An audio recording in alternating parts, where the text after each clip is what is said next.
We turn our focus to Afghanistan, where a celebratory gunfire echoed across Kabul as Taliban fighters took control of the airport before dawn on Tuesday. And this following the withdrawal of the last U.S. troops, ending 20 years of war that left the Islamic militia stronger than it was in 2001. Joining us now for an update on the withdrawal is Afeera Firdous, a non-resident research fellow at the Africa-Asia Dialogue. Ms. Firdous, thank you very much for your time today. Now, when we look at the reason why the United States went into Afghanistan in the very first instance, now that they have withdrawn, how would one rate their operation? Was it a successful mission? Or was it a bit of a blunder? Is it a misstep on the part of America? How would you rate it? Thank you so much. First of all, thank you for having me. So basically, when U.S. started this war back in 2001, they came after Al-Qaeda and Taliban. And in Obama's administration in 2014 specifically, they converted that war fighting to a constructive role. So the role of U.S. in Afghanistan shifted from war fighting to nation building and nation construction. But lately, when President Biden announced the complete withdrawal in April 2021, he said that the role of nation building was not of U.S., it was of Afghan people themselves. So yes, I guess there was confusion in U.S. leadership in past three to four leaderships, and I guess that they made a huge mess in Afghanistan. So today was the deadline, Tuesday the 31st of August, for the United States to airlift all of their citizens and any of their allies out of yes. Afghanistan.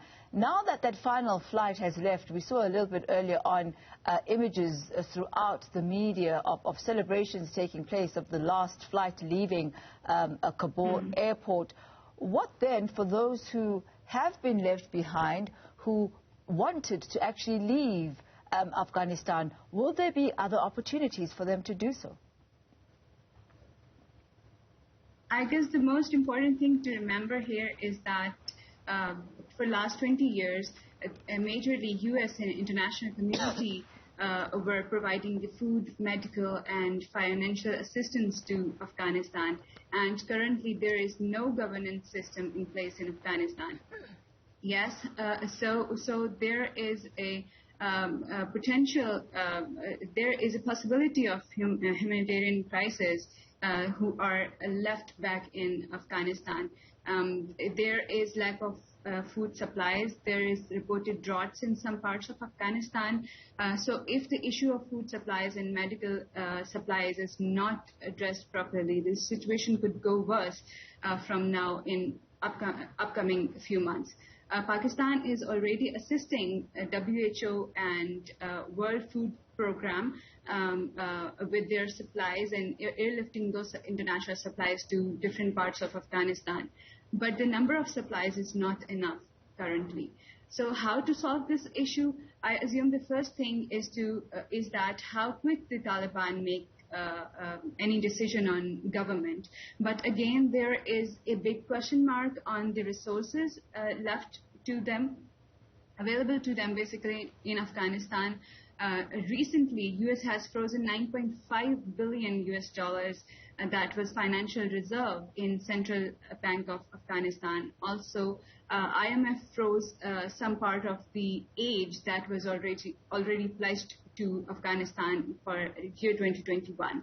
Afghanistan is landlocked, war-ridden country. There is no industry, export-based economy. The only thing currently Afghans depend on the foreign reserve, and the international community need to ensure that the financial assistance comes to Afghanistan. So here comes the responsibility of international community. Regional countries and international community should play a constructive role, and humanitarian aid should not be conditioned on Taliban's behavior. Meanwhile, what is important is that there should be pressure on Taliban to ensure food supplies in every part of the country. You talk about U.S. aid and even aid from NATO or other organizations and bodies not to be dependent on the behavior of Taliban. But for all intents and purposes, the kind of rhetoric that we have heard from the West is that aid will actually be dependent on the behavior of the Taliban.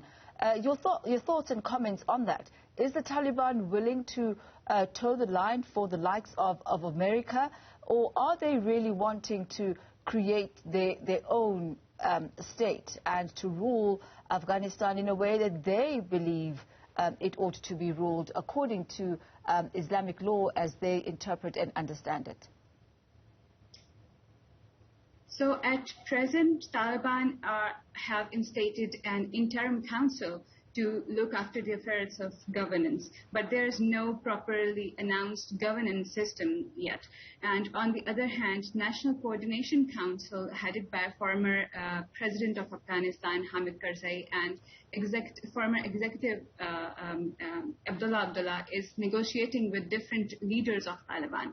Multiple leaders of Afghanistan's erstwhile Northern Alliance are at present in Pakistan negotiating for any setup for inclusive government in Afghanistan.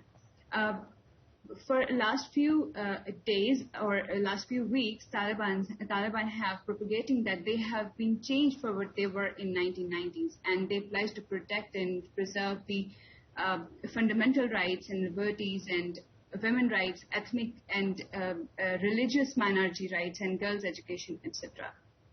Well, thank you very much. What I think... I think we'll have to leave it at that for this afternoon, but I thank you very much for your insight and your time today as we focus on the developing issues in Afghanistan. That's Afeera Firdous, a non-resident research fellow at Africa-Asia Dialogue. Thank you for your time, ma'am.